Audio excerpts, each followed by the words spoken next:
And again, welcome to Bible Chris God. Week 4 of the categories of law. Today, we're going to set this lesson right in your lap that come out of the Moses law. Today, we're going to look at medical laws. Medical influence that items that were influenced by the law. Another thing we're going to deal with is, anybody like mold in their house? Do anybody have any idea the dangers of mold in your house? Well, I'm just going to inform you today. We're kind of performing a public service announcements today. And you do know, if you have mold in your house, you know you have a problem. Well, guess what? That's a law from the Bible, how to deal with that. We're going to deal medical, we're going to deal with some medical sanitary issues. We're going to deal with some civil laws. We're going to deal a little bit with family laws. We're going to touch on the agriculture today and the law of faith. But I want to start out with Deuteronomy 4th chapter, verse 1, with the law of the ministry. Because every time a man of God stands before you, this is what he's supposed to be coming with. And we're going to go Deuteronomy 4th chapter, verse 1. Every time he stands up, he's supposed to be keeping the law of the ministry. Every time, y'all. On the Sabbath day, that's what makes it a holy convocation, because he's speaking from the words and the statutes and commandments of the Lord. And then we're going to look at the Bible. We're going to look at the category of the law in the Bible itself. There's a category I want to mention. So I got a lot to put in this lesson. We're going to move briskly today. Nevertheless, this is week 4 of our categories of the law. Deuteronomy 4th chapter and verse 1. We're going in the law to look at a law. Okay? So Deuteronomy 4 and verse 1. Deuteronomy 4th chapter, verse 1. When you get something, read. Now therefore, hearken, O Israel, unto the statutes and unto the judgments, which I teach you, but to do them, that ye may live, and go in, and possess the land which the Lord God of your fathers giveth you. You shall not add unto the word which I command you. No, she said, ye shall not add unto the word which I command you. That's why I'm going to tell you what this book said. And if I add anything, it's an exhortation, but I ain't not saying anything, cannot say anything above what thus saith the Lord. Therefore, ye shall not add unto the word which I command you. Go ahead. Neither shall ye diminish aught from it, that ye may keep the commandments of the Lord. And that's the whole purpose, that you're supposed to be coming to hear and ministers to speak God's word. Because he's not trying to diminish it, nor is he trying to add to it, but he's trying to exhort you to understand what thus saith the Lord. Okay? And let's go to Exodus 24th chapter, 23rd chapter, and verse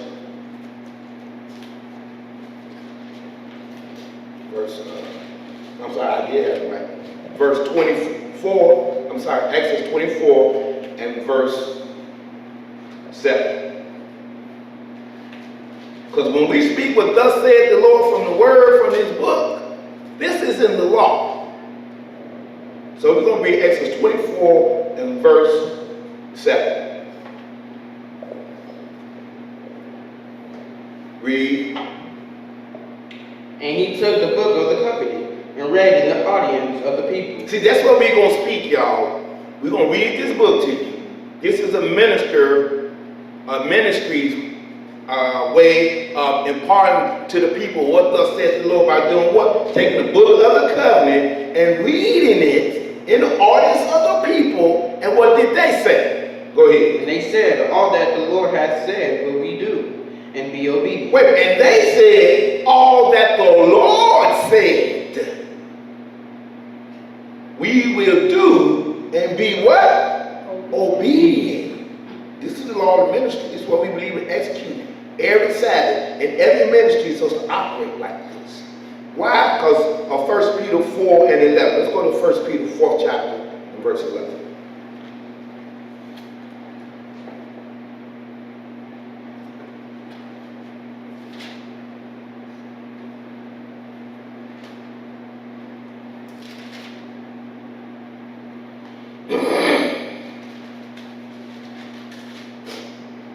This is the law of the ministry. Go ahead. If any man speak, let him speak as the oracles of God. Wait a minute. If any man speak, let him speak as the oracles of God. What did Israel say when they heard Moses read from the book? All that the Lord has said, will we do it? Be obedient. This is the law. And if your ministers are talking about the law of Moses is done away with, think about why bad religion is out here. Because everything they saying, is it from the Lord? Can you go and say all that the Lord said when they read from the Bible? Or are you saying what they say you're going to do? It's a big difference. Because if any man speak, let him speak as the oracles of God. Go ahead.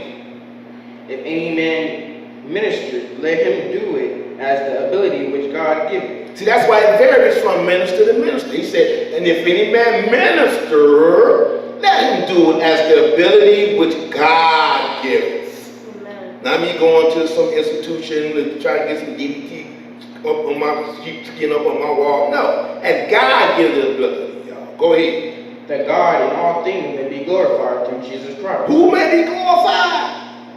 God. My brother Jacob. Hey, I just read what the Lord said. You ought to be saying amen to the Lord, not to me. That God may be glorified in all things through Christ, through Jesus Christ. Go ahead.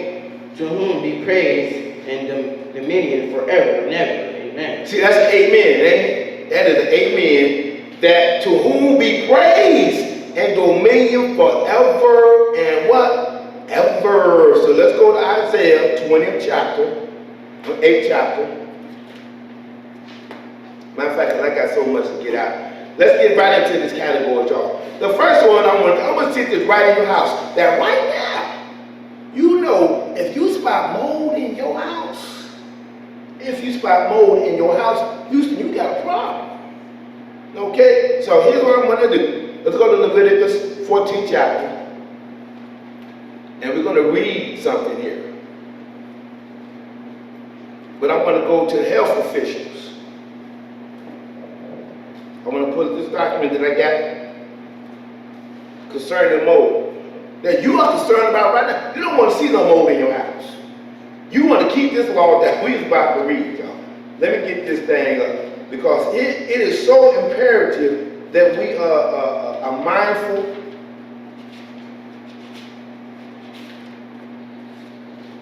That we are mindful of what thus says the Lord. Now I'm going to read this first. Mold in the house. Often compounded by allergic reactions to black mold spores, these symptoms can include nausea, vomiting, bleeding in the lungs and nose. You do not want mold in your house. And it even says, let me keep going. Toxic black mold can be costly to remove, and black mold exposure and black mold poisoning can cause a wide range of health problems, some of them severe. You can go Google this, y'all. I got this off the internet. What to do if you find mold in your house? Before removing black mold from a cement wall, dampen the moldy area well with a rag and plain water. Now let's go in the book and watch this, y'all. Y'all keeping it, all of y'all believe we keeping this law. We're finna read it right here. Except for in the book it said the priest had to do this. Nowadays you go get a mold inspector. Those of you that are renting homes or apartments, you know, you find mold in your house, you call your landlord real quick. This no joking matter, y'all. So we're going to Leviticus 14th chapter and verse 43. Was this the law of Moses, y'all? Now I know you want to keep this. You got to be talking about the law of Moses is done away with. Child, please. Watch this, y'all. Luke 14th chapter, verse 43. I'm sorry, Leviticus 14th chapter, verse 43. And if the plague come again, and break out in the house, after that he had taken away the stones, and after he had stripped the house, and after it is plastered, then the priest shall come and look, and behold, if the plague be spread in the house, it is of spreading leprosy in the house. It is unclean. Now this is the biblical word for mold. a fretting leprosy in the house. No, it's plaster. What do you put plaster on, y'all? On the wall. Go ahead. And he shall break down the house, the stones of it, and the timber thereof, and all the mortar of the house. And he shall carry them forth out of the city into an unclean place. Until unclean place, y'all. Now watch this. I'm going to keep reading. The signs of mold. Let me get down to how do I know if I have black mold in my home? It's toxic. Let me get down to, they even have mold inspections. Okay, black mold exposure. What is it? What is it? How to treat and test for mold. Watch this. How can you tell if you have mold in your lungs? If you have mold allergies and your immune system overreacts when you breathe in old spores, the mold allergy can make you cough, make your eyes itch, cause other symptoms that make you miserable. And in some people, mold allergies is linked to asthma, and exposure causes restricted breathing and other airway problems. So we have to be mindful of this law. Keep going. And he shall break down the house. Moreover, he that goeth into the house all the while that is shut up shall be unclean until the evening. And he that lieth in the house shall wash his clothes, and he that eateth in the house shall wash his clothes.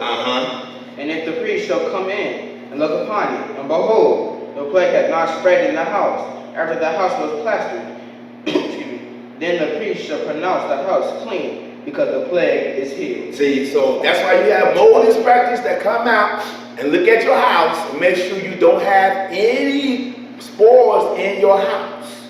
But this out of the Mosaic law, y'all. We want to say that all done away with. They keep this law right now. You want them to, you want to make sure you don't have this in your house right now.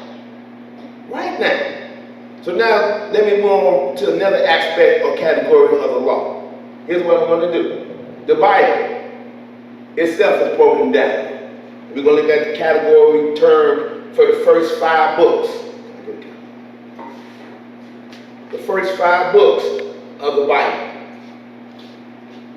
When we go into the Old Testament, it's broken down to law, history, poetry, major prophets, and what they call minor prophets. I still got a problem with that because they got some major stuff and no minors, okay, y'all?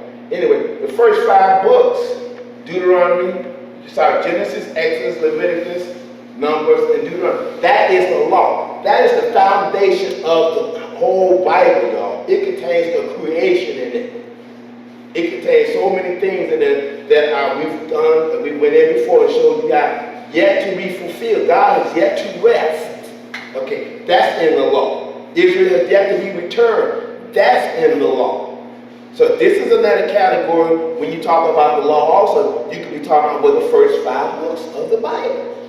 That is called the law. Okay? Thought I'd bring that little simple one up right quick. Okay? So now, what I want to do is move right along to our next category, because I got a lot to get out. Is let's go to waste. Let's go to waste, y'all. We're going to go to Deuteronomy 23 and 12. Because waste, and even city sanitary, we're going to deal with that a little bit. Even sanitation in the city. We know that, you have your garbage man come by on a weekly basis, twice a week, hopefully in your neighborhood or in your community, and they have to remove the waste and the garbage. And if they go remove that garbage, if your city sanitation department happen to go on strike and say they're not picking up the garbage, this brings about diseases. This brings about all manner of plagues, critters coming in your houses or trying to get in, because you can't take the garbage out. Well, even down to the smallest minute thing about us personally, I'm going to put this very, very personal. Using the bathroom, y'all. Listen to what the Lord said right here. We're going to go to Deuteronomy 23 and verse 12. Make sure I got it right. Hold on.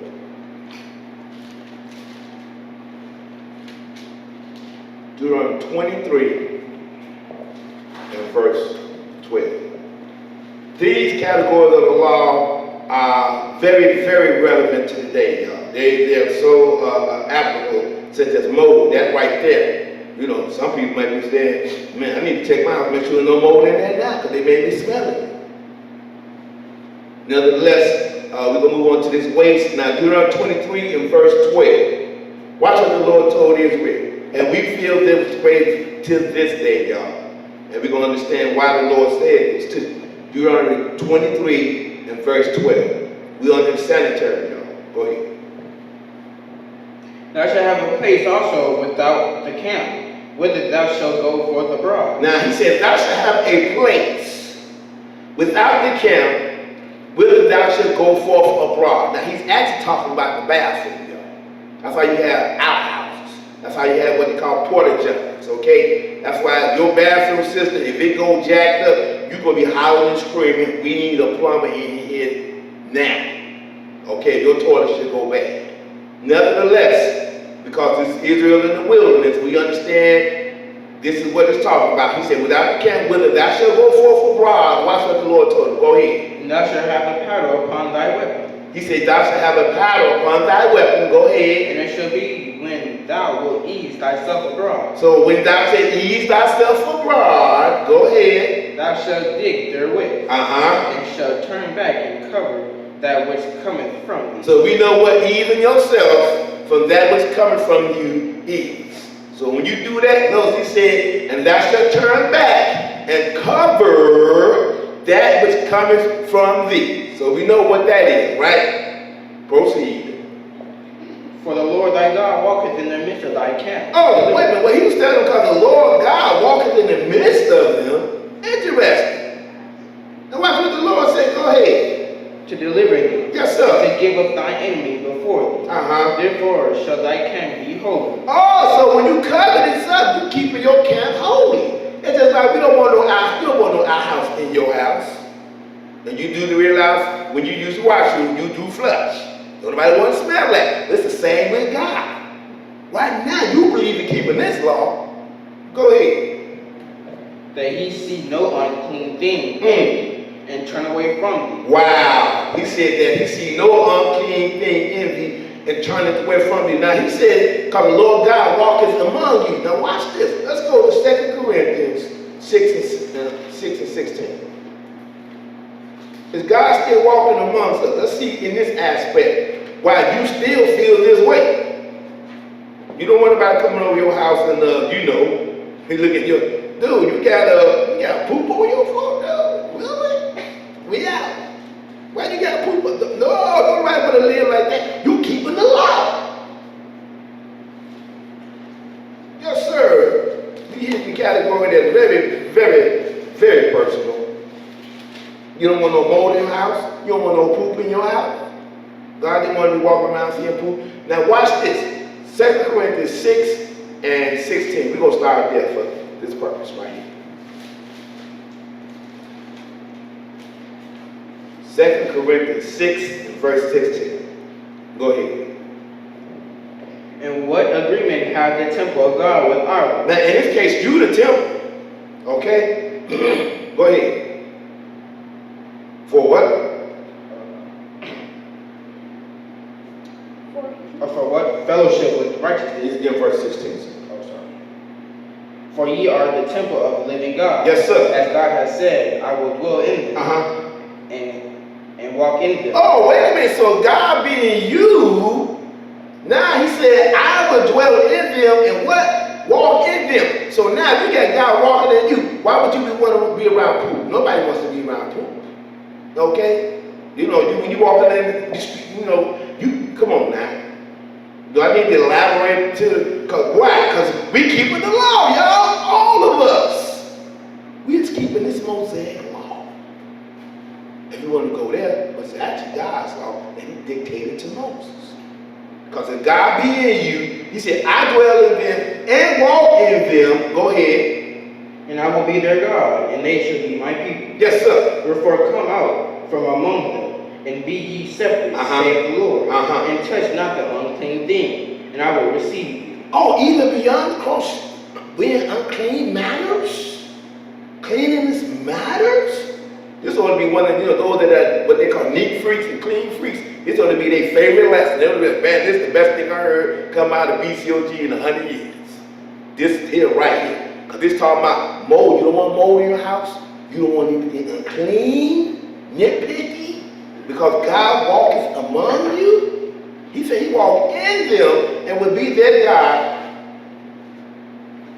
Wherefore come out from among them and be ye what? Separate, saith the Lord, and touch not the unclean thing, and I will receive you.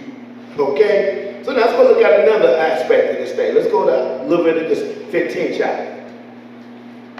Because the law, nowadays, especially nowadays, people are concerned about their health, communicable diseases, and the Bible in the law contains many things that helps us stop communicable diseases. We're going to get into some of the medical evidence that the Bible law helps stop diseases, y'all. Especially with the dietary law. That's how I go there first. That's a biggie. People trying to get, say you can eat anything. Look, people have died from eating oysters. Right. Why? Because oysters draw the filth out of the ocean. All the little chemical things, it's God's living filter. So you go and eat raw oysters. This happened in Maryland City, Ocean City. It's like 64 people got critically ill from eating at a raw oyster festival. People got sick. Why? Because they was not obeying the law. It's medical evidence that God's law down there, we go in the Mosaic law, is vital for your survival today. Okay, I just hit a couple of them, y'all. A couple of them. So let's go, I want to go Leviticus 15th chapter. You know how you walk into some of the various stores like Walmart and they have a hand sanitizer where you can wash your hands. Why do you think they're doing that, y'all? To cut down what? Diseases, spread of diseases, y'all. But that's keeping the law. That is keeping the law. I go and find the law of Moses, y'all. Okay? Let's go here in Leviticus 15th chapter and verse 1. Now, before we go there, I want to read this article I pulled out called Medical Evidence. Now, in numerous instances, the Bible contains medical information that far predates man's actual discoveries or related principles in the field of medicine. Medical instructions given by Moses, some 3,500 years ago were not only far superior to the practice of contemporary cultures, they also exceeded medical standards practiced as recently as 100 years ago, y'all. God, he's the author of this book, and he's ever present. He knows what's going on. He knows what's happening back then. He knows what's going on now. So that's why you have to be mindful of the categories of the law that were done away with, and you can see categories that are for our health and benefit right now. That's what we looked at with the mold law. Okay, everybody want to keep that law, because you go get ready to buy you a house, and you see mold, you're going to be like, sir, you got to take care of that, sir. And you get next. Go try to rent an apartment. You look at an apartment, what you want to expect, man. Especially out in Houston, when they had the hurricane that came through, our biggest problem in moving out here was making sure that those houses or apartments that we were looking at while we was looking around had been mold treated. We was talking about keeping the law and making sure they was keeping the law. How about you? Area get hit with a hurricane, and you know it's got waterlogged, and the houses got hit with water. We saw places that they literally had to tear out the walls, such as we were in. And so all of this is vital, y'all, in understanding the categories of the law. These that we're going to look at here is sanitary personal practices, y'all. Now let me keep going. Where did Moses get this advanced information? From the Creator, y'all. The same God back then is the same God around right now. And the same issues that man had back then personally, it's the same issues we have right now, y'all. So let me go here to sanitary practice. For centuries, doctors denied the possibility that disease could be transmitted by invisible agents. However, in the late 19th century, a Louis Pasteur demonstrated in his germ theory of diseases that most infectious diseases were caused by microorganisms originating from outside the body. Notice it says this new understanding of germs, God been way 100,000 years ahead. Look, even to say this, do you realize that even Eve is a clone from Adam? She was not born from Adam. She was cloned from Adam. The Lord took up his rib and made a woman. She wasn't born. God, that's how far ahead God's thoughts is, y'all. Think about that. He been did a clone, y'all. Been did that. And they just not talking about it, y'all. But in the 21st century, y'all, we don't clone people. God said, man, like, boy, look, you boys is y'all way behind the class. Way in the back. Nevertheless, the sanitary thing is deep, y'all. So let's read a little bit out of the Bible, then we're going to read a little bit out of Leviticus. Leviticus 15th chapter. Read. And 1, sorry, 15 and 1. And the Lord spake unto Moses, saying, the Lord spake unto Moses and Aaron, saying, Speak unto the children of Israel, and say unto them, When any man have a running issue out of his flesh, because of his issue he is unclean. And this shall be his uncleanness and his issue, whether his flesh run with his issue, or his flesh be stopped from his issue. It is his uncleanness. It is his uncleanness, okay? So the issue from his flesh, so that's why everybody like to wash their hands. They tell you, look man, wash your hands. You go over to Walmart, they got a little hand sanitizer right there. So when you touch those bottles, you don't know who touched it with some form of uncleanness. Okay? We see this stuff in the store. They keeping the law of Moses in the stores. Y'all want to think, man? I'm like, wow. Talk about right in your living room, right today. Keep going. Every bed whereon he lieth that hath the issue is unclean. And everything whereon he sitteth shall be unclean. And whosoever toucheth his bed shall wash his clothes and bathe himself in water and be unclean until the evening. Also washing, just like the washing of your hands. I don't know if my wife get on it. Did you wash your hands? My daughter get on it. I get on it. Did you wash it? We be getting on each other about washing our hands, don't you? Don't you mention to your spouse, hey, did you wash your hands? Or, you know, the kids say, Daddy, you wash your hands? Or Mommy, did you wash? Why? Everybody got this law in their mind about cleanness. Because we are aware of the spread of communicable disease. But that's keeping the law. That is keeping the law. I even go as far as Moses, keeping the law of Moses, y'all. That's where they get this stuff from. Okay? Go ahead. And he that sitteth on anything wrong, he said, that have the issue shall wash his clothes and bathe himself and be unclean until the evening. Oh, that's why we need washing machines, son. Make sure we wash our clothes, y'all. We got issues. Okay? Wash his clothes and bathe himself in water, and he shall be unclean until the evening. Go ahead. And he that touches the flesh of him that hath the issue shall wash his clothes and bathe himself in water and be unclean until the evening. And if what verse is that, 8. Verse 8. Make sure you number the verse. Go ahead. And if he that hath the issue spit upon him that is clean, then he shall wash his clothes and bathe himself in water and be unclean until the evening. So they go communicable, y'all, because that spit can carry germs. That's why if he that hath the issue spit on him that is clean, notice, then he shall wash his clothes. So that's why they got hand sanitizers, y'all. You go to the store right now, get them at Walmart, Target, Walgreens, CVS. You know what I'm talking about? Why? Because we're talking about keeping the law. Cutting down communicable diseases. Okay? Let's get down to verse, well, show because I got a lot to get out, y'all. Let's get down to verse 18.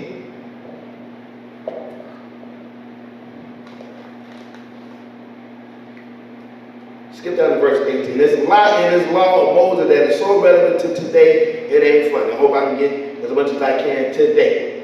But skip down to verse 18. Read. The woman also with whom man shall lie with seed. Oh, I'm sorry, I started too far down. My bad. Start at verse 16. And if any man's seed of copulation go out from him, Now that's the biblical word for sex, legal sex between the man and his wife. If any man see the copulation go out from him, then what? Then he shall wash all his flesh in water, and be unclean until the evening. And every garment and every skin whereon is the seed copulation shall be washed with water, and be unclean until the evening. That means y'all was handling y'all business. Okay? I'm just gonna go there. It said every garment and every skin whereon is the seed of copulation shall be washed with water, and what be unclean until what? The evening. Go ahead. The woman also with whom man shall lie with the seed of copulation, they shall both bathe themselves in water and be unclean until the evening. Oh, so that's the law of when you have sex. Copulation. That the woman also is unclean until what? The evening. Now let's go to a specific law that applies strictly to the woman. Go ahead. And if a woman have an issue, and her issue in her flesh be blood, she shall be put apart 7 days. And whosoever toucheth her shall be unclean until the evening. Now this is specifically on the female. We saw one about the male, but notice if a woman has, a male is unclean 1 day, female, she's unclean what? 7 days. Go ahead. And everything that she lieth upon in her separation shall be unclean. Everything also that she sitteth upon shall be unclean. Now look, let's go and look at Paul talking about this in 1 Corinthians 7 chapter. I have even seen, I might put it on our website, where they actually have a condom for a male that wants to, have copulation while his spouse is in the midst of her issue of blood. I was like, are you serious? Yes. I was like, wow. So why are they doing that? They want to keep the law. Right here, 1 Corinthians 7 chapter. I was like, wow. And he put it on like a pants. Yup, he wears it like a pants. It's a condom. Instead of on the genitals only, he puts this on like a pair of pants. And look what Paul said right here. 1 Corinthians 7 chapter. And we're going to go right here. Because I did this lesson about 5 years ago. And I'm leaving out some of the things I did about 5 years ago. And I'm put some new things in that I'm doing this year. Because this category of the law is broad, very, very broad. So 1 Corinthians 7, and watch this, y'all. We're going to go right to verse 5. Read. Defraud ye not one of the other, defraud ye not one of the other, right. Except it be with consent for a time, that ye may give yourselves to fasting and prayer, and come together again, that Satan tempt you not for your incontinency. Don't you know there's an aisle at Walmart, CVS, Walgreens, Target called incontinency? That means when you have a discharge that you cannot control.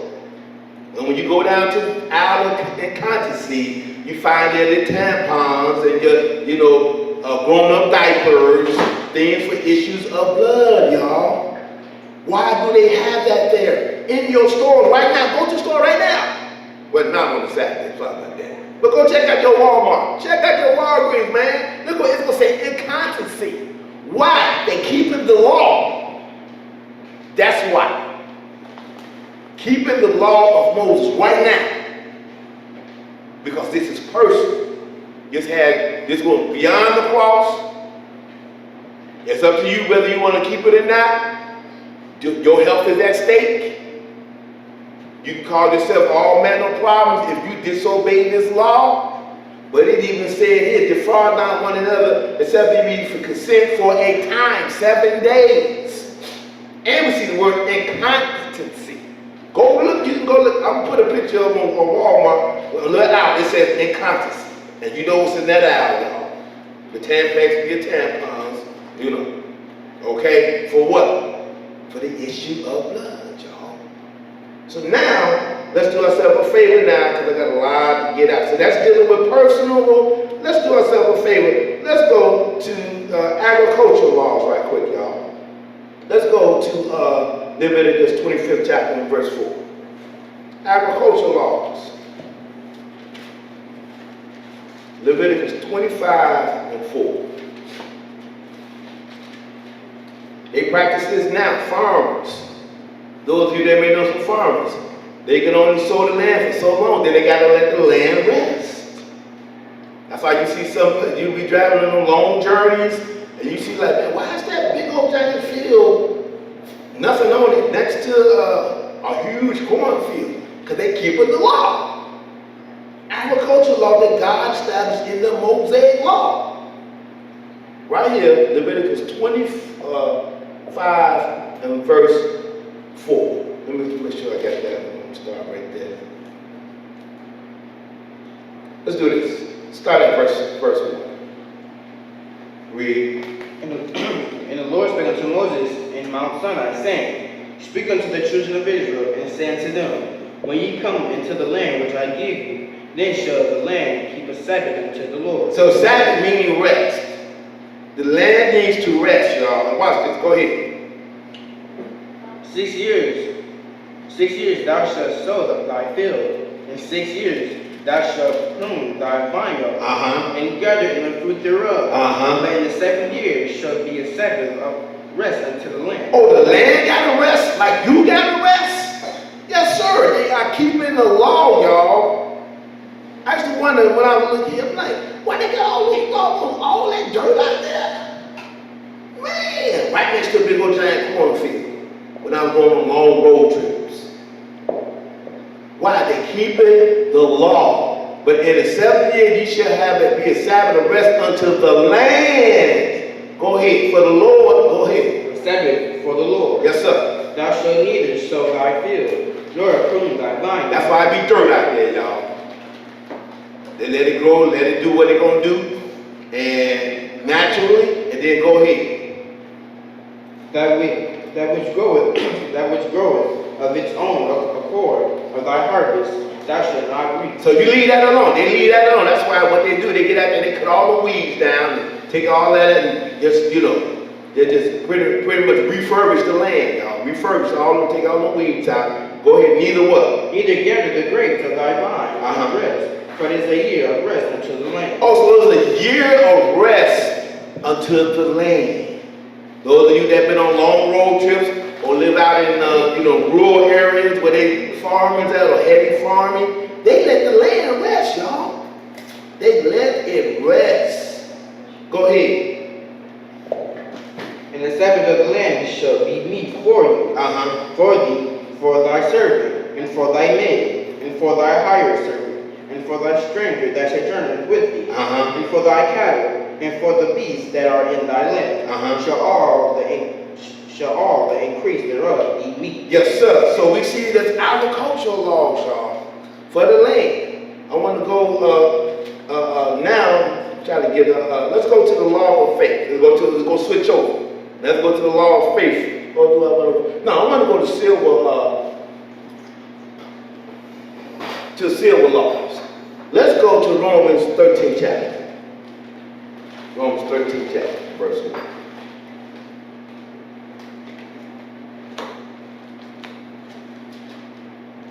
Again, this is the categories of the law. Various laws throughout the Bible, various laws that are established by God that we cannot usurp, and when we attempt to usurp them, there are consequences, y'all. Serious consequences that cause us to suffer needlessly. So we're going to read Romans 13 chapter and verse 1. Now we're going into silver laws. Silver laws, okay? Like I said, it's a lot to this. A whole lot. Go ahead. Romans 13 and 1. Romans 13 chapter, verse 1. Let every soul be subject unto the higher power. For there is no power but of God. the powers that be ordained of God.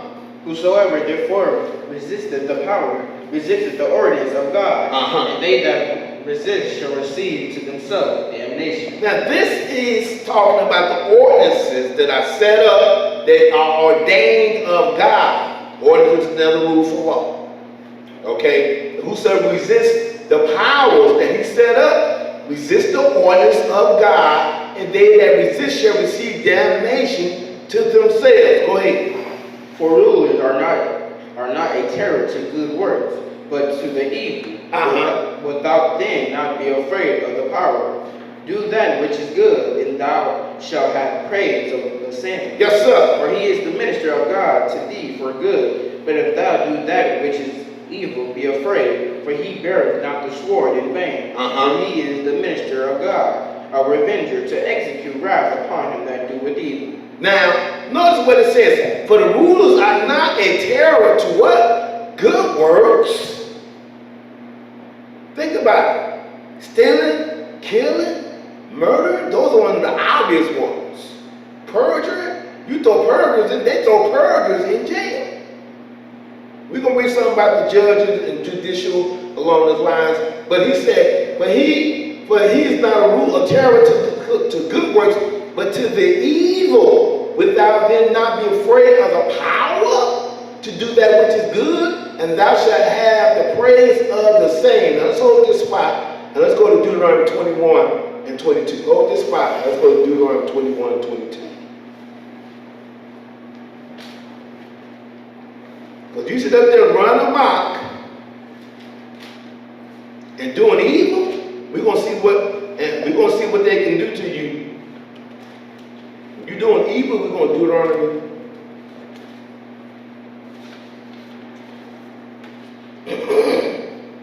21 and 22.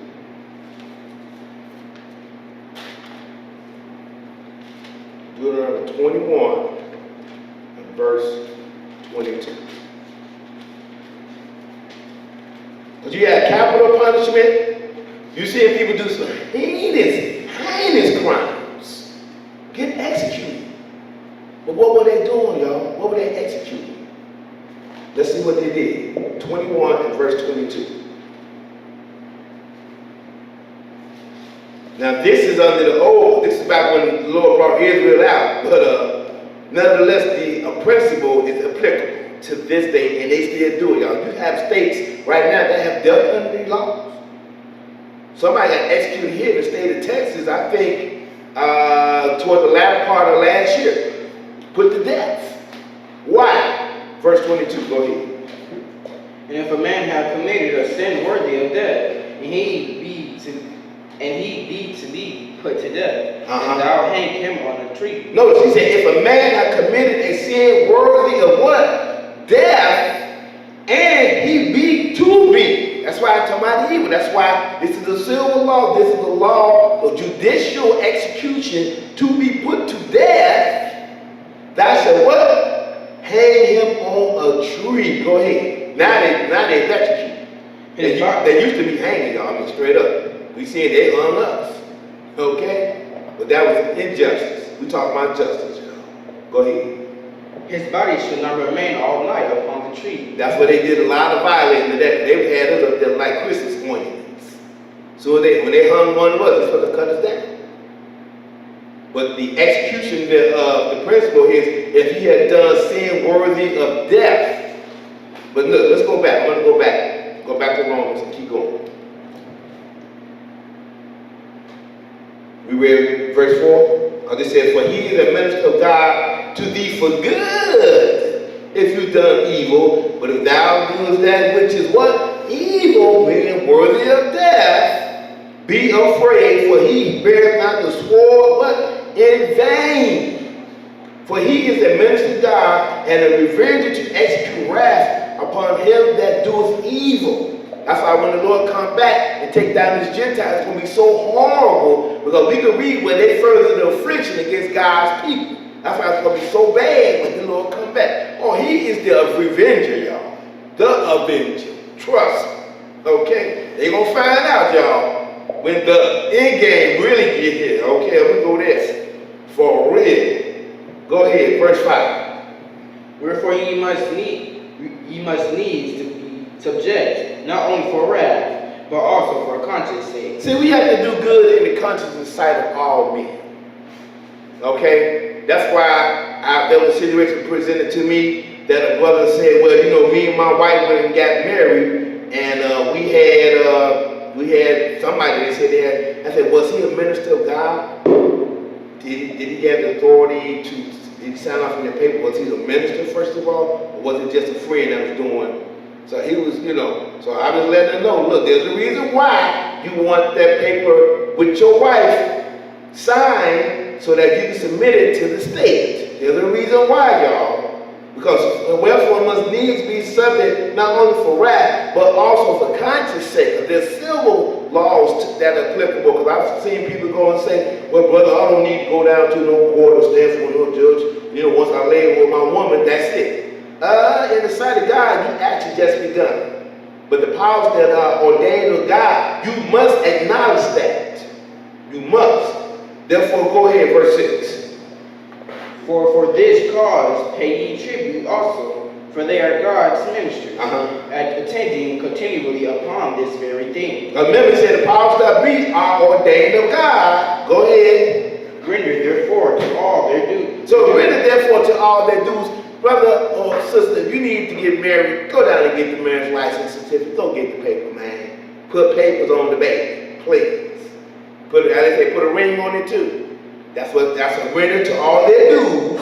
Go ahead. Tribute to whom tribute is due. Yes, sir.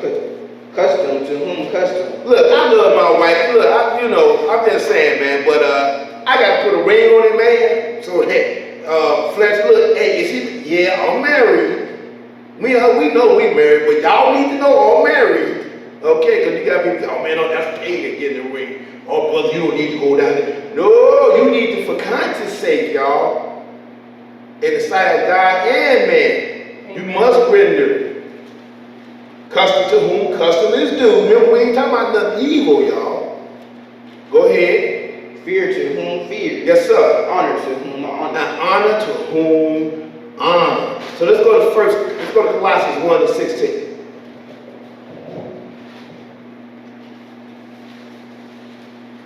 Colossians 1 and 16.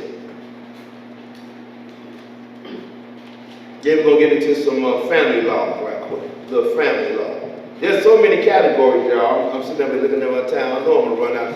Then we're going to get into some employee law that you know we're going to look at the payday law, y'all. The payday. Yeah, I call it the payday law.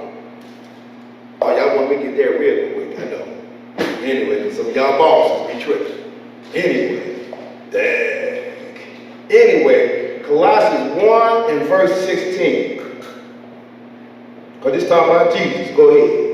For by him were all things created. No, what do all things mean? All things, nothing left out. That's why I say the powers that be are ordained by God. Therefore, by him were all things created. Go ahead. That are in heaven. Yes, sir. And that are in earth. Yes, sir. Visible and invisible. Whether they be thrones or dominions or principalities or powers, all things were created by him and for him. So when you go and do this thing in the sight of man, remember, he's all things that created in heaven and in earth, whether it be dominions or principalities or powers, all things were created by him, for him. Go ahead.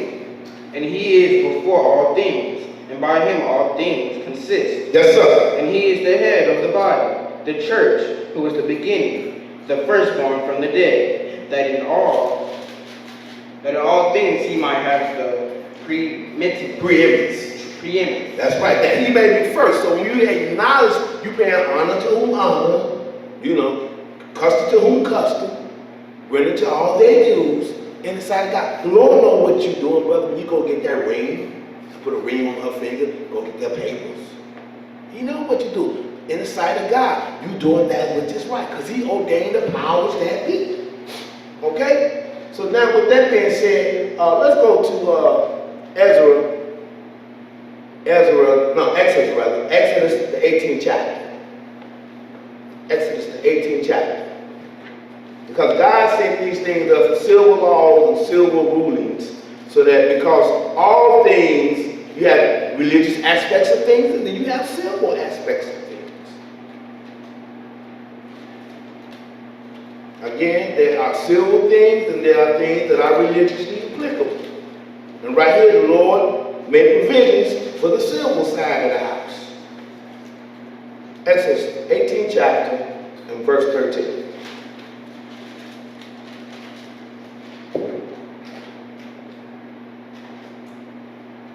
Watch this. Read.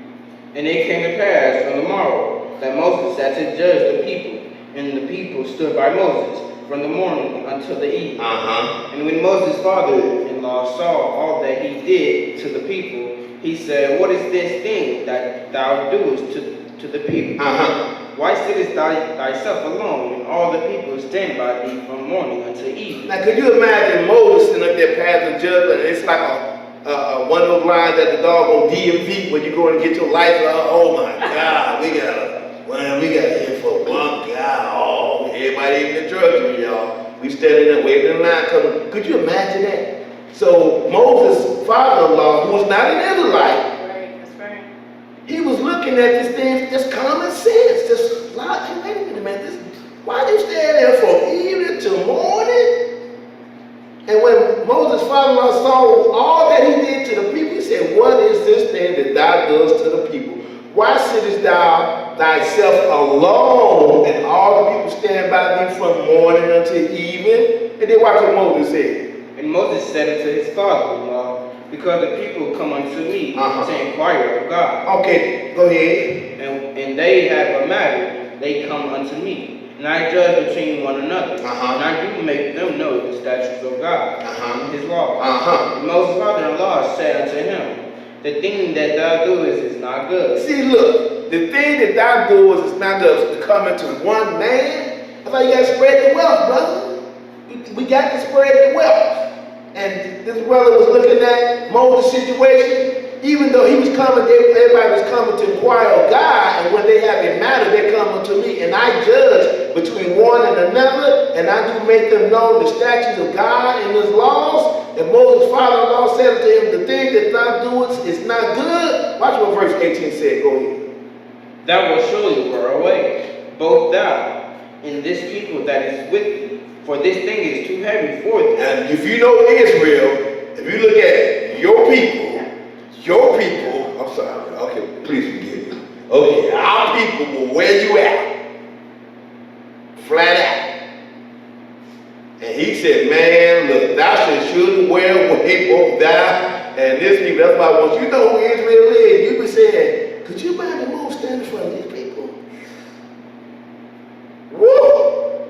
So thou should surely wear away both thou and this people that is with thee, for this thing is too heavy. We can even read what God said, I'm pressed under you here tonight. You know you press a guy.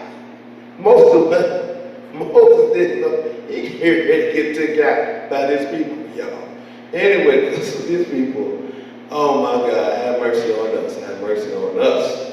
Thou art not able to perform it thyself alone. Read verse 19. Hearken now to my voice. I will give thee counsel, and God shall be with thee. Yes, sir. Be thou for the people to God, that thou mayest bring the causes unto God. And thou shalt teach them ordinances and laws, and shalt show them the way wherein they must walk, and the work that they must do. Moreover, thou shalt provide out of all people able men. Oh, wait a minute. So now it's not just on Moses' shoulders. He was the moral, thou shalt provide out of all the people able men. Now here go the qualifications. Able men. Go ahead. Such as fear God. Yes, sir. Men of truth. You got that right. Hating covetousness. Bet. And place such over them. Oh, so these are the qualifications. That's why when you get judges, Right. they have to meet certain qualifications, man. That's why you hear the news come out. Sexual harassment on judge so-and-so. Everybody started, whoa. We thought this man had impeccable credentials. Why? Because we're looking at civil operations here, y'all. Things that this man, Moses' father-in-law, he was not an Israelite. He was just looking at the civil aspects of what Moses was doing. Therefore, you got men such as fear God, men of truth, hated covetousness. That's why they have that down there in Congress. They have a hearing. You know, the swearing in, or they have what they call it's eluding me right now. But they have a confirmation hearing. Because they want to hear, man, what did you want, dude? We hear you, you know, you did good out there in Iowa, or you good over there in Florida, but we want to press the matter with you right here and right now and see if you are meet the requirements for this office. Okay? So that's why he said, hate covetousness and place such over them to be what? To be rulers of thousands. Oh, go ahead. And rulers of hundreds. Rulers of 50. And rulers of 10. So he's breaking down a chain of command. He's breaking down the operation so the silver stuff can be dealt with the smallest matters. Hey, if you and your brother got a problem, then hey, okay, look, we take it to the commander of 100. If he can't handle 100, then we got to step it up to the next one. He's creating levels here. Okay? Now watch this. Verse 22. And let them judge the people at all seasons. Oh, so these are your judges. That's why even now in the judicial system, you have your local municipality court. You know, you have your local courts. Then you have your county courts. Then you have your state courts. Then you have your federal laws and your federal judges. Okay, district judges. These are different levels. So what are they doing? They are observing what? The law. Even where we live at, we are keeping the law. That's what's going on. When you're electing state officials and judges and all that, they're keeping the law. Because you see, look at the see. Hey, are these good men? Because you just ain't going to have anybody over you just doing any old thing. That's right. That's right. This is keeping the law. We living in a law society. And when you break the law, you end up in jail. It is simple as that. And what is the source of all this keeping the law? The Mosaic law. Let's go there. But you go up to somebody's church and they say, brother, you ain't got to keep none. He abolished all the law on the cross. I'm like, dude, wait a minute, man. So you mean to tell me you finna rob me? You gonna steal from me, bro? Are you telling me you lying to me right now? Because you don't believe in keeping no law? So what category, are you aware of the categories passing? Therefore, he said, let them judge the people at all seasons. Go ahead. And it shall be that every great matter they shall bring unto thee. See, look how it filters things down, though. And that every great matter they shall bring that unto thee. Go ahead. But every small matter they shall judge. Oh, but every small matter, because you got little silver things. You know what I'm saying? Hey, my brother didn't pay me what he owed me from last week. You know, I got to take it, man. Look, don't have me take it to the judge now. That's over, over our little, situation here. So we got to do better, right? Amen. Let's do that. So that's why he said, great matters and every small matter they shall judge. Go ahead.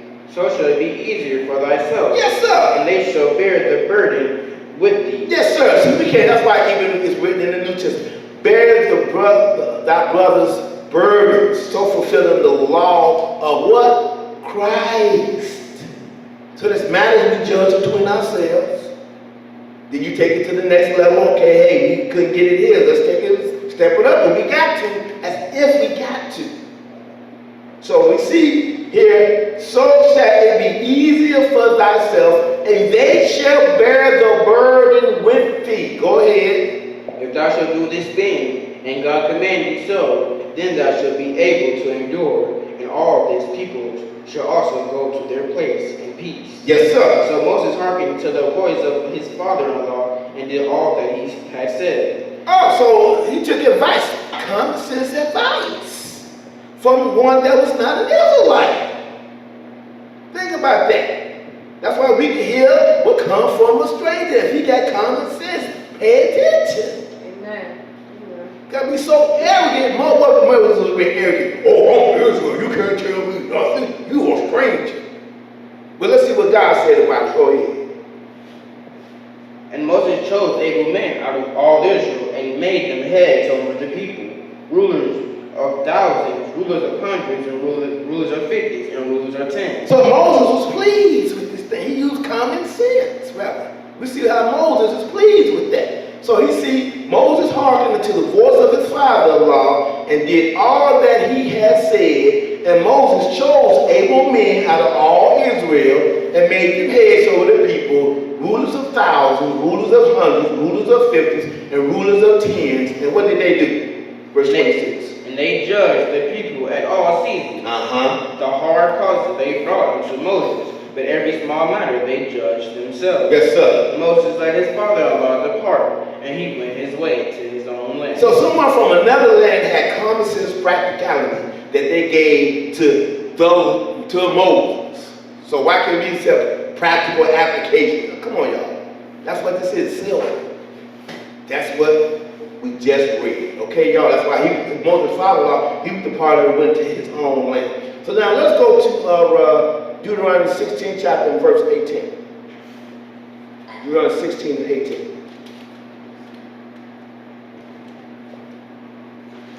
Get on and move on to another category.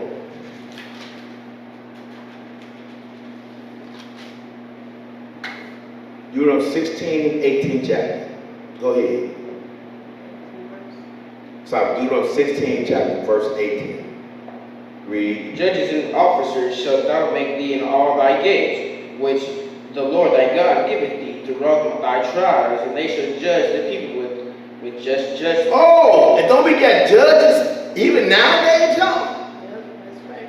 Hello, where do you think they got it from? The law of Moses. Judges and officers shalt thou make thee in all thy gates, which the Lord thy God giveth thee throughout thy tribes, and they shall judge the people with just judgment. That's what we're looking for in our judges in this day and time. But the source is right when we read out of Moses' law. That's where they got it from, y'all. That's why judges that are impeccable, have impeccable credentials, they are put, elevated through the office. And she'll want to have a fault with them. Everybody's all over that board. They like, dude, what you did? What? Sexual harassment? Huh? That's why Judge Judy and Judge Mathis, hey, they want to see what the judge got to say. It's got so popular that they made a TV show. But when you've been listening to that, oh man, they got to be paying attention to the judge. Okay? Where did they get that from? Here. Go ahead, verse 19. Go ahead. Thou shalt not arrest judgment. Thou shalt not respect persons. Neither take a gift, for a gift doeth blind the eyes of the wise, and pervert the words of the righteous. That which is altogether just shalt thou follow, that thou mayest live, and inherit the land. And go to heaven. What did it say? And inherit the land. It said inherit the land. Go ahead. Which the Lord thy God giveth thee. See, this is what we require. Don't we require the same thing from our judges nowadays, y'all? In these courts. You go stand before a judge, you don't want to hear twisted judgment. You don't want to sit up there and respect the person because you a certain color and the other person is you want a just judgment. And notice it says, need to take a gift. That's why some of the judges got to report what they be getting. They got to be like, hey man, whoa. I got ethics. I got to keep the law of Moses. That's really what they said. They ain't going to tell you that up front. But me as a minister of God, I got to let you know about the categories of the law and how they fit in our lives. And they're revolving around us every day. Some of us have had to go through the court system for various reasons, be it real estate, be it marriage, be it divorce, be it whatever, y'all. Probate property, even inheritance, all these things. That's why it says, and that which altogether is just shalt thou follow. This comes under the civilian laws and judges, y'all. So let's go to verse 7. Let's go to 17th chapter, and it's talking about courts. Deuteronomy 17 and verse 9.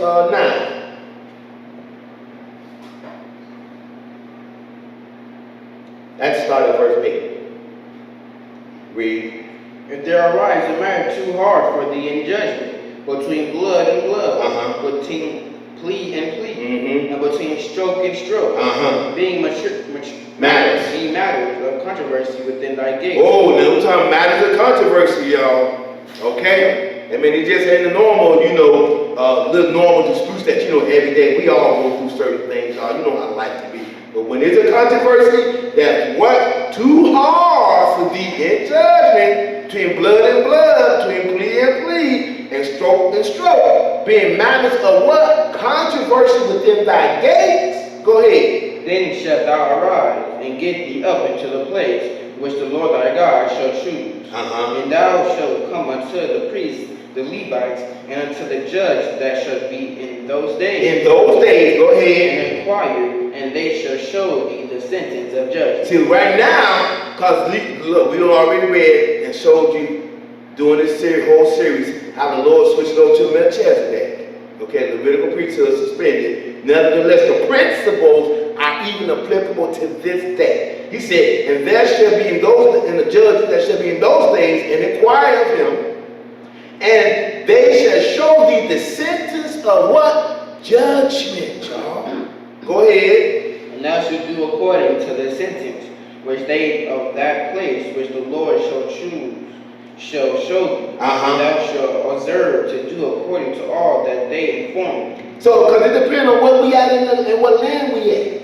Like down in Jamaica, you know, marijuana, they can smoke marijuana. Up here, well, it's getting like Jamaica now. I mean, they legalize marijuana in certain places.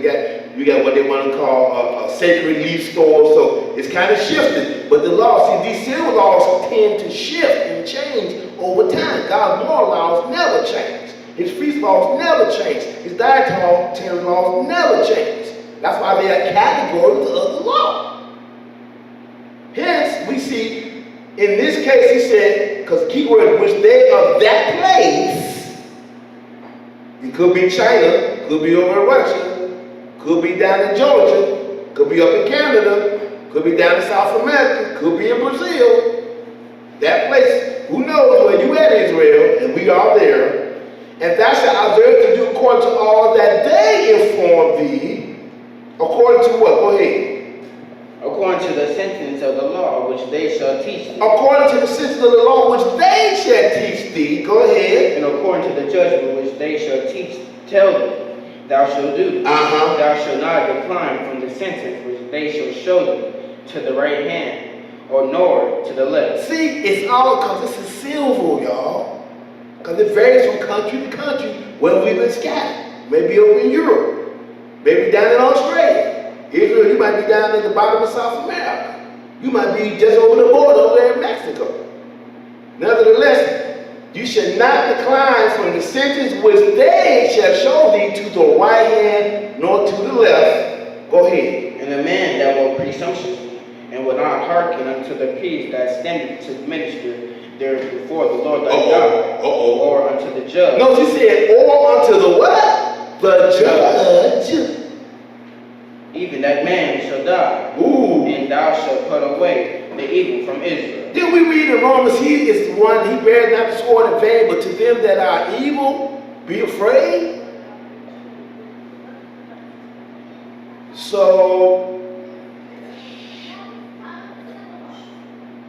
watch this. He said, the man that will do presumptuously, meaning you willfully or disobey a judgment, even not. You know, some of us, if we get evicted out of our houses, you disobey that eviction order, man. Child, please. They had that Constantinople at your door so fast, dude, they're going to be sending you out right quick. Okay? These are civil laws, y'all. This is the law of Moses to be executed in this land. That's right. Okay? So we have to be mindful of these things as I'm being mindful of my time. So let's go to the employees, y'all. Let's go to this one. Let's go do this.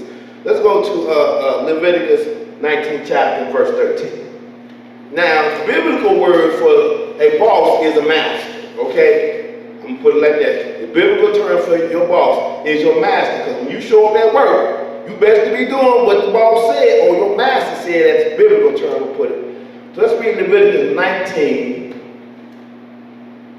Leviticus 19th chapter and verse I want to go to Leviticus 19 and 13. Because you got to go into the New Testament. We're going to go there. Where they say, oh, brother, you slave master. No, I'm telling you, it's a biblical term for the boss, y'all. But you do what your boss says at work, or else you fired. Who you think hired you? Anyway, Deuteronomy 19 and verse 13. I'm sorry, Leviticus. I'm sorry, Leviticus 19, look at that. The next one we're going to is Deuteronomy. So Leviticus 19 chapter and verse 13. Go ahead. Thou shalt not defraud thy neighbor, neither rob him. The wages of him that is hired shall not abide with thee all night until the morning. Now notice, thou shalt not defraud thy neighbor, neither rob him. And notice, the wages. So we're talking about working for somebody, ain't we? The wages of him that is what? Hired shall not abide with thee all night until the morning. Let's go to Deuteronomy 23 and 14.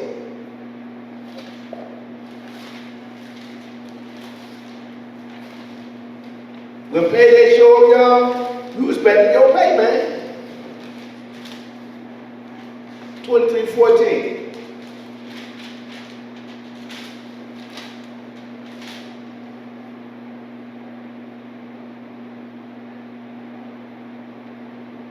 Make sure I got this from 14 through 15.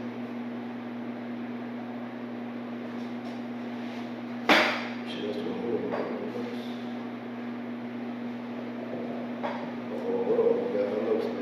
This is 23, 14. No, hold on. I'm sorry, 24 or 14. Deuteronomy 24th chapter, verse 14. My bad. Deuteronomy 24th chapter, verse 14. Thou shalt not oppress and hire a servant that is poor and needy, That's why you hired him. You poor and needy. Okay? Go ahead. whether he be of thy brethren, or of thy strangers that are in thy land within thy gates. At his day thou shalt give him his hire. At his day. What day you think that is? At his day. Go ahead, watch this. Neither shall the sun go down upon him, for he is poor and setteth his heart upon him. Wait, what day is that? Everybody say, I can't wait till what? Payday. Can't wait for the money. So what, boy? That's what I've been working for. I expect that. Because he said his heart upon it. Go ahead. Lest he cry against thee unto the Lord, and it be sent unto See, thee. you don't want God, you don't want the, man, look, you have somebody, you better be ready to pay him. Because he said, lest he cry against the Lord, unto the Lord, and it be sin unto thee. Be sin, y'all. Now look, let's go to Malachi. No, I'm sorry, let's go to Colossians. Let's go to Colossians 4th chapter, verse 1.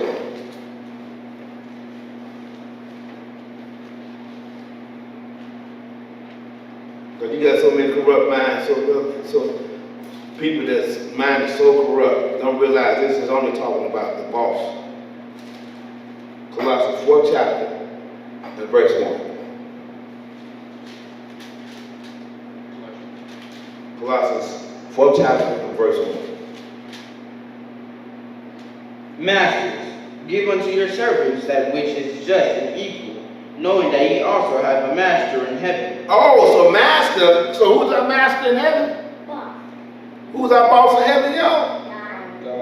God, Jesus. So when you're on your job, you're going to do what your boss said on your job, and he's going to give your servants. He didn't say slaves. Notice that's key. That's the difference between a servant and a slave. That's right. Slave is being forced to work against their will. They ain't get nothing. And notice it says, starts out with masters, give unto your servants. Now, if that's supposed to be saying slave, he ain't giving them nothing. You gonna get out there and do what I said, boy, and you gonna rake that grass. Ain't give you jack.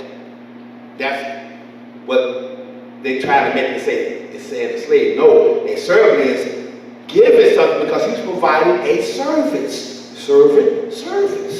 For a reason, not for nothing. So masters, give unto your servants that which is just and what? Equal. And knowing that ye also have a master in heaven. Now let's back up in this 3rd chapter, St. Colossians, and qualify this according to the flesh. According to scripture. Back up to the 3rd chapter and verse 22. Colossians 3:22. Read. Servants, obey in all things your masters according to the flesh. So we ain't talking about slaves. We're talking about servants. Those you provide. You go to work. You know how you work as a cashier. Some of us, some have various jobs as servants. We provide the services. Another short word for services is servants. You are providing in service. Okay? So he said what? Servants, obey in all things your masters according to the flesh. Not with what? Not with eye service, as men pleasures. Men pleasers. Pleasers, Uh-huh. but in singleness of heart, fearing God. Uh-huh. And whatsoever ye do, do it heartily, as to the Lord, and not unto men. Uh-huh. Knowing that of the Lord ye shall receive the reward of the inheritance. Uh-huh. For ye serve the Lord Christ. Uh-huh. But he that doeth wrong shall receive for the wrong which he hath done, and there is no respect of persons. And there's no respect of person. That's why you go to your job. You do your job to the best of your ability. Because the Lord, just like you serve your master in heaven, or your boss in heaven, and that's why we confess that Jesus is Lord. That's why you go to, they hired you to do a job. You do your service. And these are the qualifications for maintaining that aspect. So now, I want to move on to the law of faith right quick. Looking at my time. The law of faith. Let's go to Romans 3:19. Romans 3:19. And I think the last one I'm going to do is on family. So let me go to Romans 3:19. Romans 3:19. Romans 3 and verse. I'm sorry, 27. I'm going to go to 27. Romans 3:27. Read. Where is boasting then? It is excluded by what law? Now look, by what law? All month long, we've been going through various categories of laws. From civil to dietary, to personal, to sanitary, to, we showed you the animal sacrificial law. That's why he said by what law? Because there's a lot of laws, or there's a lot of categories that you have to deal with. I'm even leaving some out in doing this whole series for the month. I haven't even covered all of them. Nevertheless, by what law? Go ahead. Of works? Of works? Nay, but by the law of faith. Oh, so there's what's called the law of what? Faith. There's a law of faith that you believe what God says. Go ahead. Therefore what? Therefore we conclude that a man is justified by faith without the deeds of the law. Now in particular, in addressing the background of the chapter, it's talking about like the animal sacrificial law and the circumcision. Because you got to believe before you even do anything that God said. That's the law of faith that you believe. He that comes to God must believe that He is, and that He is a reward of them that will do what He says. That's the law of faith. But who established this first, y'all? Let's go to the 4th chapter. This time we're going to go down to verse 13. Who is Paul using an example for executing the law of faith? Because we can go all the way to Hebrews, the 11th chapter, and show you where faith began with Abel, when he offered up a more perfect sacrifice. But right here, I'm going to go right here. Matter of fact, let's go to Hebrews 11th chapter. I'm going to go there because I'm looking at my time. Hebrews 11 and verse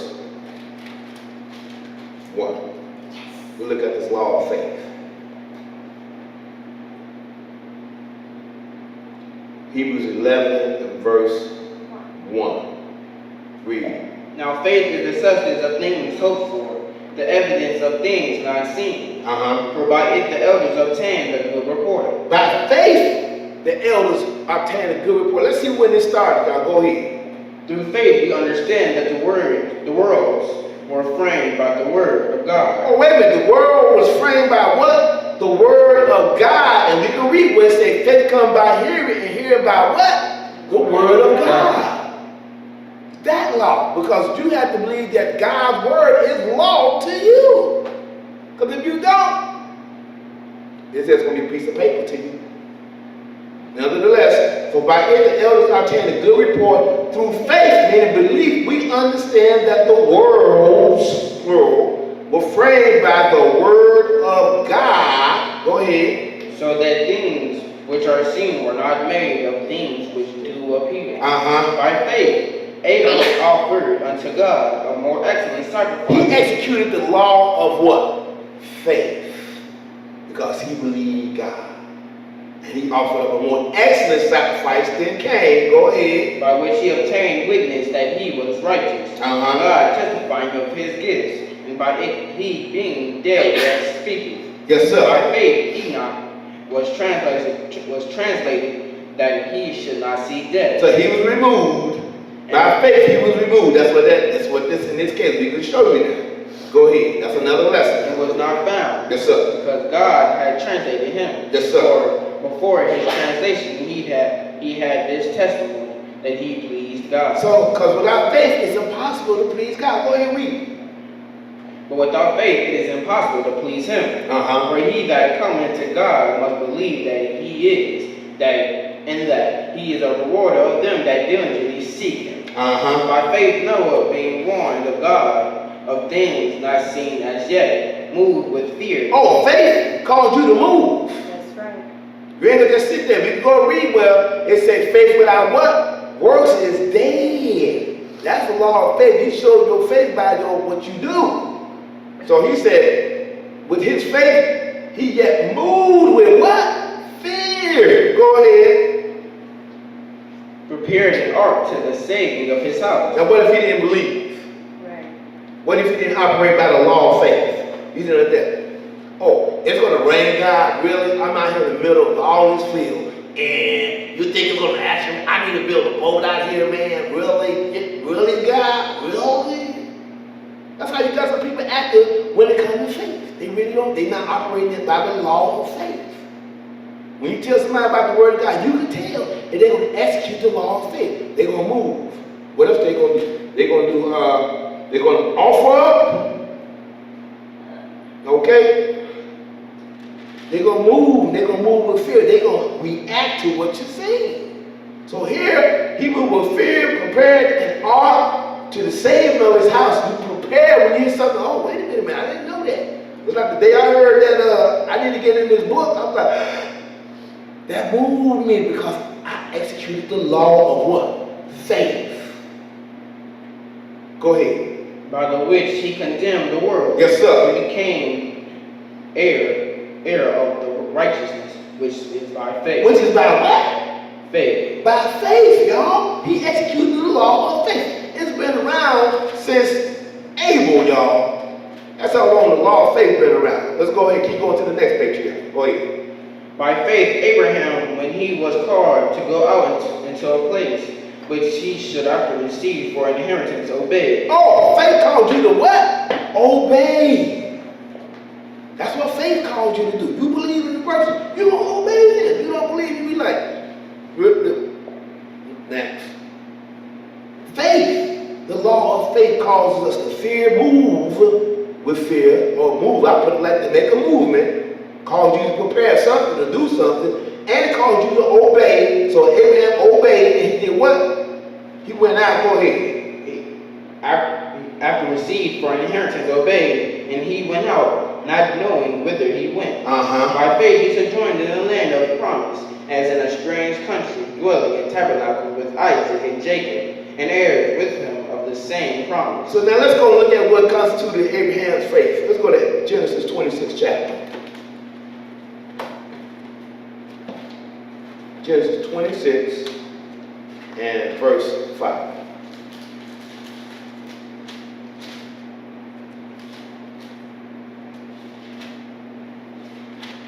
Law of faith been around a long time, y'all. That's why I said, do we may avoid the law through faith? God forbid. We establish the law. That's what we do with faith. We don't abolish the law and go lawless. But right here, look what the Lord said to Isaac concerning Abraham and his faith. Go ahead. Because that Abraham obeyed my voice. Oh, he obeyed his voice. And kept my charge, my commandments, my statutes, and my laws. Look, y'all, let me go here, because last week I made a statement about the circumcision. See, when God had Abel and Enoch and Noah, the requirement to be circumcised was not in place, which shows us how God's mercy is and how he had accepted the Gentiles that didn't get circumcised right away. Because much given, much required. The Lord had not put on the table circumcision for who? Abel. Even Adam. He didn't put circumcision on the table for Abel, Enoch, Noah. But when God gave Abraham the covenant of circumcision, he obeyed his voice, kept his charge, his commandments, and his statutes, and his laws. That's why it's important to understand dispensations. Right. Things come into play. We live in a dispensation where we have to be the children of Abraham, and we have to obey his voice, his charge, his commandments, his statutes, and his laws through faith, the law of faith. Straight up. So I just want to put that out there so that we understand Abraham. That's why he said, the God of Abraham, Isaac, and Jacob. And we even can read what Jesus said, if you are the children of Abraham, you will do the what? The works of Abraham. It is a requirement, y'all, because of the law of what? Faith. So now let's go to the last place right quick. I'm going to go here to family laws, immediate family laws, okay? Now let's go to Deuteronomy 6 chapter, verse 6.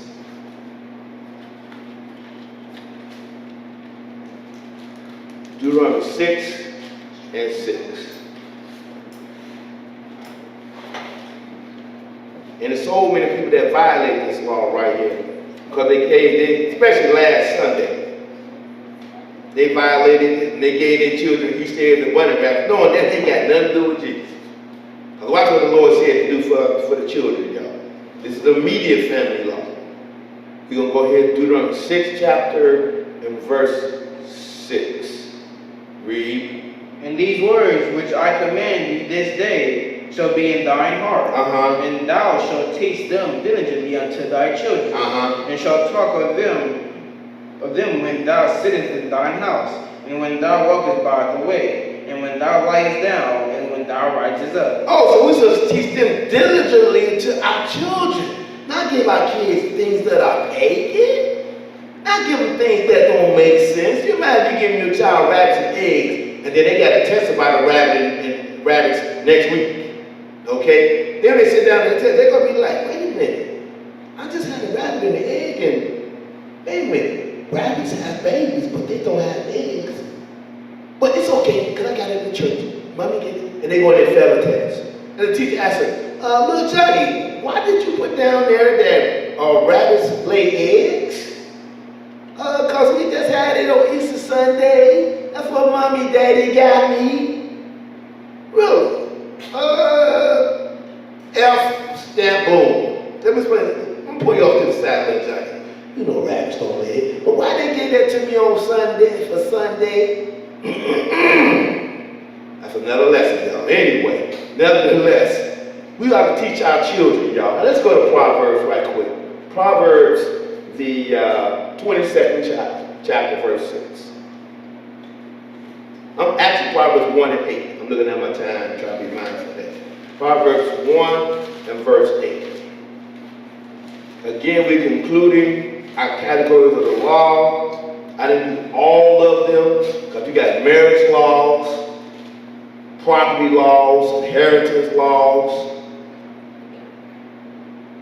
that remain. But Proverbs 1 and verse 8.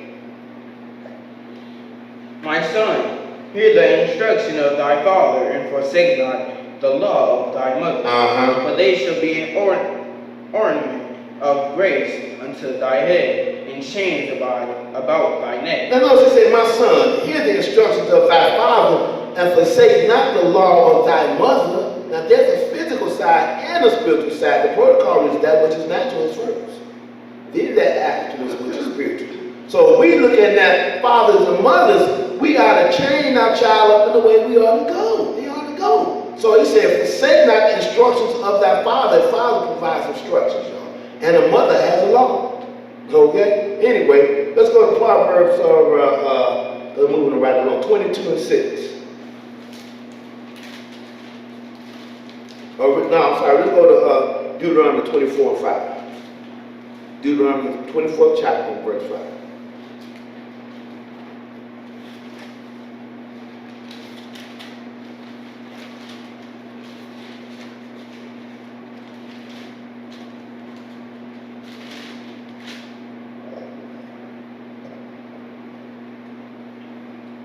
Because the mother and the father, they got to be there for the child. But this is what happens when a man takes his wife. This is what he has to do when they come together. This is what immediate family, Deuteronomy 24 and verse 5. Go ahead. When a man has taken a new wife, he shall not go out to war. Oh, he shall not go out to war. Okay, go ahead. Neither shall he be charged with any business, but he shall be free at home 1 year. 1 year, y'all. When the newlywed comes together, this is what they're supposed to be. If they're at home for 1 year, free at home for 1 year, then guess what they do when they're at home? They keep the commandment to be fruitful and multiply. Okay? Remember, we read earlier about the seed of copulation. This is what they are endeavoring in, especially with a new wife. Y'all know what that means. Newlyweds. That's what we're talking about, newlyweds. He shall not go out to war, neither shall he be charged with any business, but he shall be free at home 1 year, and shall cheer up his wife, which he had what? Taken. So now I'm going to bounce to back in Proverbs 24th chapter. 23rd chapter this time. Again, this is like immediate family laws. Immediate. There's a whole couple others, but I'm looking at my time, so I don't want to go too much over. So we got our class coming up in Las Vegas. So we're going to Proverbs 23 and verse 13.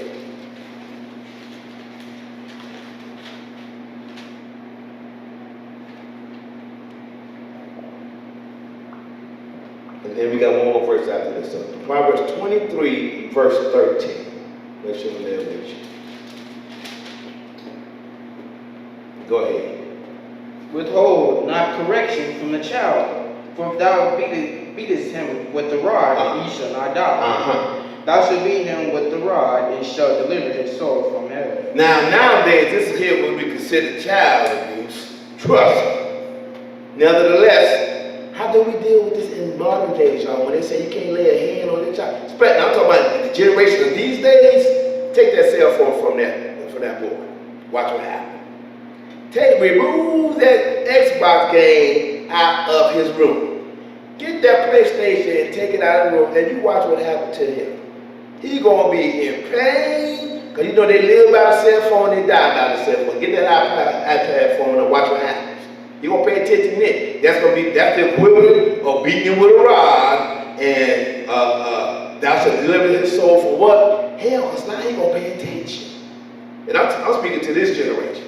That's the equivalent of withholding not correction from the child. Okay? Well, look, let's go to the other side of this, Ephesians 6 and 1.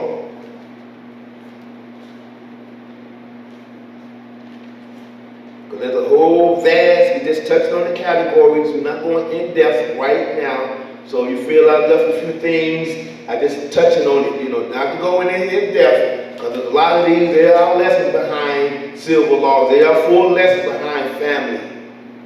Okay? Full lessons behind employers. But right here, Ephesians 6 chapter and verse 1. Read. Children, obey your parents in the Lord, for this is right. See, children, do what? Obey your parents in the Lord, for this is right. Where they get this from? Out of the commandments, out of Moses' law. Because we can read well, you got to obey your son. Right. He gets dealt with. Matter of fact, let's read that right quick. Deuteronomy 21 and 18. Deuteronomy 21 and 18. Let's go there, then we're going to come back. Deuteronomy 21 and 18.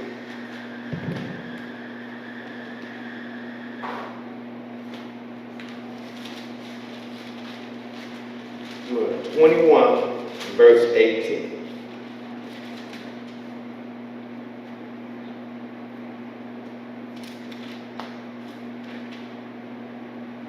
Read. If a man have a stubborn and rebellious son, No, she said, if a man have a stubborn and what? Rebellious son. This is the law. Go ahead. which will not obey the voice of his father, Which will not obey the voice of his father, his parents. Go ahead. or the voice of his mother, Uh-huh. and that, when they have chastised him, will not hearken unto them. Even when you take away their Xbox or their iPad, he gonna be rebellious? Think about it. Go ahead. Then shall his father and his mother lay hold of him, and bring him out unto the elders of his city, Yes, sir. and unto the gate of his place. Uh-huh. And they shall say unto the elders of this city, this our son is stubborn and rebellious. He will not obey our voice. He is a glutton and a drunkard. Oh, that's what you acting like? They are likened to a glutton and a drunkard. That is not good behavior, y'all. For a child to act like a glutton and a drunkard, because he would not obey the voice of his parents. Look what it said. Go ahead. And all the men of his city shall stone him with stones that he die. Nowadays, we just put them in boot camps. Anyway, but they put them in reform schools. Straight up. You got the kids that's really rebellious, they send them away to these places so they can get the fear of men. It's the equivalent of doing what? Stoning them. And Jesus came and changed that. Because remember the woman that committed adultery? Lord said, he that's without sin, let him cast the first stone. They start bagging up. Well, you can't do that to your son. You can't go stone him, y'all. They call that child abuse nowadays, y'all. All the men of his city shall stone him with what? Stones that he died. But what is the principle of this whole matter? So that you do what? So shalt thou put evil away from among them. Also, it is evil for a son to be rebellious and stubborn son. That is evil. So that shalt thou put away evil and go ahead. And all Israel shall hear and fear. And fear, y'all. So let's go back to Ephesians. It's the law. Back to Ephesians 6 chapter, this time reading verse 2.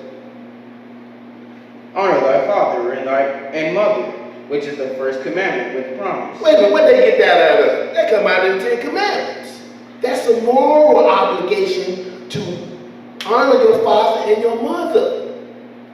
That's why it is evil to be rebellious. A rebellious child is like unto a drunkard and a glutton.